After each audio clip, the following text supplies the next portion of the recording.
Hello everyone, welcome back to our channel Login 8. In this video, I will guide you on how to send photos or videos in Zangi. So if you also want to send photos or videos in Zangi, this video is just for you. Follow the simple steps and you'll be able to do it. So first of all, what you have to do is launch open Zangi application.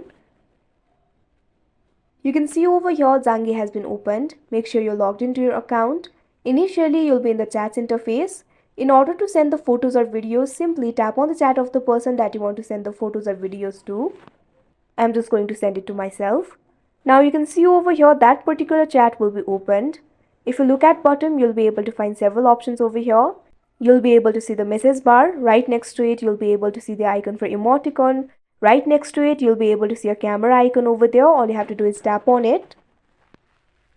Now camera will be opened. You can also take a photo if you want. You can also take a video if you want and send it to this person. But if you want to send from gallery, all you have to do is tap on the photo icon that you can see right over here. Now your gallery will be opened. Simply select the file that you want to send. Tap on the photo or video that you want to send. Now tap on the next option. You can also write a caption if you want. All you have to do is tap on it. Now you'll be able to write a caption.